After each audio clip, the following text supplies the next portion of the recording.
Hello everyone, how are you guys. I hope आप सभी अच्छे होंगे। Welcome back to our channel. And guys, today I come up with a very important information. आज मैं आपके लिए बहुत ही इंपॉर्टेंट इन्फॉर्मेशन लाई हूँ जो कि आपकी university grants commission new Delhi की तरफ से पब्लिश्ड हुई थी 30/12/2021 को, और हम इसको आज अपनी वीडियो में कवर कर रहे हैं। ठीक है, यहाँ पे एक नोटिफिकेशन जारी हुआ था किस के रिगार्डिंग। तो इस नोटिफिकेशन में आपसे आवेदन मांगे गए, आवेदन के लिए इनविटेशन दिया गया है नेशनल फेलोशिप के लिए वो पर्सन्स जो कि डिसेबिलिटी के साथ हैं। ठीक है, पीडब्ल्यूडी कैंडिडेट्स जो हैं उनकी नेशनल फेलोशिप के लिए आवेदन मांगे गए हैं ईयर 2021 और 22 के लिए। तो इस पर डिस्कस करेंगे हम क्या क्या इम्पोर्टेंट अपडेट इन्फॉर्मेशन है रिगार्डिंग इट। तो बट फर्स्टली, अगर अभी तक आपने हमारे चैनल को सब्सक्राइब नहीं किया है तो ऐसे ही बेहतरीन इन्फॉर्मेशन के लिए हमारे चैनल को सब्सक्राइब कर दें, साथ ही साथ बेल आइकन को प्रेस करना भी ना भूलें, ताकि हम अपनी जब भी कोई न्यू वीडियो अपलोड करें तो उसका नोटिफिकेशन सबसे पहले आप तक पहुंच सके। ओके गाइस, तो without wasting much more time let move towards our topic. और आप वीडियो को विदाउट स्किप किए एंड तक देखिएगा ताकि आपकी कोई भी इन्फॉर्मेशन छूट ना जाए।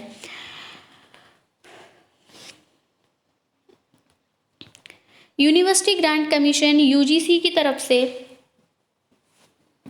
वो पर्सन्स जो कि डिसेबल हैं, यानी कि पीडब्ल्यूडी कैंडिडेट्स जो हैं, उनके लिए मिनिस्ट्री ऑफ सोशल जस्टिस और एम्पावरमेंट की तरफ से आवेदन मांगे गए हैं एलिजिबल कैंडिडेट से नेशनल फेलोशिप के लिए। ठीक है, जो पर्सन डिसेबिलिटी के साथ हैं उन पर्सन्स की नेशनल फेलोशिप के लिए। इस स्कीम के अंदर फेलोशिप अवेलेबल रहेगी स्टूडेंट्स के लिए जो कि डिसेबल हैं। ठीक है, एंड वो द पर्सन जो कि डिसेबल हैं उनको इक्वल अपॉर्चुनिटी और protection of right and full participation act 1995 के तहत जेआरएफ को प्रोवाइड कराया जाएगा। दस अ पर्सन विद डिसेबिलिटी, तो वो पर्सन जो डिसेबल है और वो चाहता है बेनिफिट लेना इस एक्ट के अंतर्गत। ठीक है, तो वो अपना सर्टिफिकेट जो उसको मेडिकल अथॉरिटी की तरफ से प्रोवाइड हुआ सर्टिफिकेट के साथ अपना आवेदन भरेगा।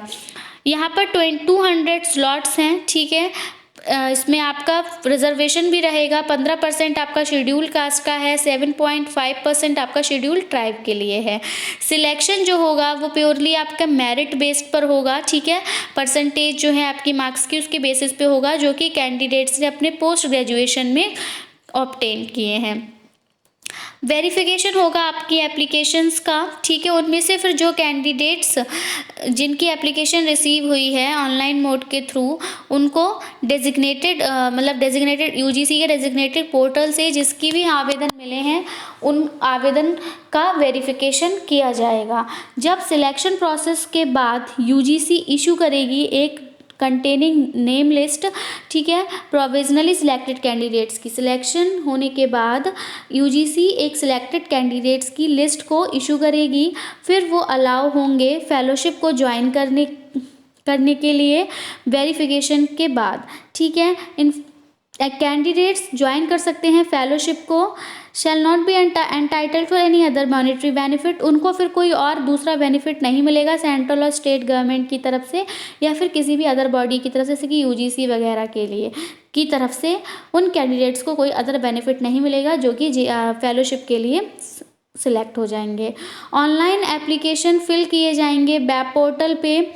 ठीक है, ये आप वेबसाइट देख पा रहे होंगे www.ugc.account.in के वेब पोर्टल से आप अपने ऑनलाइन आवेदन भर सकते हैं। लास्ट डेट जो रहेगी ऑनलाइन एप्लीकेशन फॉर्म को रिसीव करने की वो 31 जनवरी 2022 है। It may be noted that the only selections will be made by UGC and all other formalities including communication with candidates। तो जो भी सिलेक्शन प्रोसेस होगा वो यूजीसी के अनुसार ही होगा और जितनी भी फॉर्मेलिटीज़ हैं वो सब कैंडिडेट से कम्युनिकेशन करने के बाद उसका कंप्लीट वेरिफिकेशन के बाद ही प्रोवाइड की जाएंगी। कोई भी स्टूडेंट जो कि डिसेबल्ड है who has been admitted to MPhil PhD degree and pursuing research, कोई भी स्टूडेंट जो कि डिसेबिलिटी के साथ है और वो एमफिल पीएचडी डिग्री परस्यू कर रहा है, रिसर्च कर रहा है रेगुलर मोड में या फुल टाइम मोड में किसी भी यूनिवर्सिटी में, किसी भी एकेडमिक इंस्टीट्यूशन में, ठीक है, तो वो अपनी रिक्वायर्ड फॉर्मेलिटीज़ को कंप्लीट करेगा उस यूनिवर्सिटी में एडमिशन लेने के लिए, ठीक है, तो वो भी एलिजिबल है फेलोशिप के लिए, वो उसको भी फेलोशिप मिल सकती है। अब यहाँ पे बताया जा रहा है कि जो फेलोशिप है वो आपको पेएबल रहेगी 5 ईयर्स तक, ठीक है, 5 साल तक आपको फेलोशिप दी जाएगी और ये आपकी कमेंस स्टार्ट होगी 1/4/2021 से, ठीक है, और आगे 5 साल तक ड्यूरेशन जो रहती है फेलोशिप की और पेमेंट क्या रहता है फेलोशिप का वो यहाँ देख लीजिए। अगर आपके कोर्स का नेम एमफिल है तो एमफिल के लिए मैक्सिमम ड्यूरेशन 2 ईयर्स रहती है, ठीक है, और अगर एमफिल प्लस पीएचडी है तो 5 ईयर्स रहती है और सिर्फ पीएचडी है तो फिर 5 ईयर्स ही रहती है। अमाउंट जो है फेलोशिप का वो क्या रहता है, तो फेलोशिप का अमाउंट आपका रहता है 31,000 इनिशियल रहता है 2 ईयर्स तक जेआरएफ अगर आपने किया है, और 35,000 रुपीज़ रहता है आपके रिमेनिंग टेन्योर के लिए अगर आपने एसआरएफ किया है। Contingency humanities and social science including arts fine arts इनके लिए 10,000 रहता है इनिशियल 2 ईयर्स जेआरएफ एंड 20,500 रहता है रिमेनिंग टेन्योर एज एसआरएफ। फिर अगर आप science engineering and technology department से हैं तो आपके 12,000 शुरुआत के रहते हैं और बाद में आपको 25 जेआरएफ के तहत आपके 12,000 रहते हैं शुरुआत के 2 साल में और फिर आगे 25,000 आपके रिमेनिंग टेन्योर में रहते हैं एसआरएफ। एस्कॉर्ट्स और रीडर असिस्टेंट के लिए 2,000 रहता है इन केस ऑफ कैंडिडेट जो कि फिजिकल और विजुअल डिसेबिलिटी के साथ है। फिर 2 ईयर्स की फेलोशिप के बाद अगर प्रोग्रेस रिसर्च वर्क में अवॉर्डी को सेटिस्फैक्ट्री लगती है तो उसका टेन्योर एक्सटेंड कर दिया बढ़ा भी दिया जाता है, ठीक है, अगर उनका जो भी रिसर्च वगैरह है वो अवॉर्डेबल है तब। फिर आप देख पा रहे होंगे हाउस रेंट अलाउंस भी मिलता है, ठीक है, हाउस रेंट अलाउंस भी प्रोवाइड कराया जाता है। मेडिकल में भी उनको फ़ायदा मिलता है, ठीक है।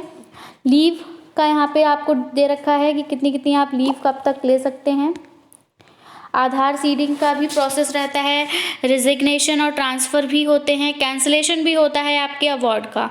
तो ये कुछ इन्फॉर्मेशन थी, इतना इम्पॉर्टेंट नहीं है, वहाँ इम्पॉर्टेंट उतना ही था कि कितना आपको टेन्योर मिलेगा और कब तक आप अपना आवेदन भर सकते हैं।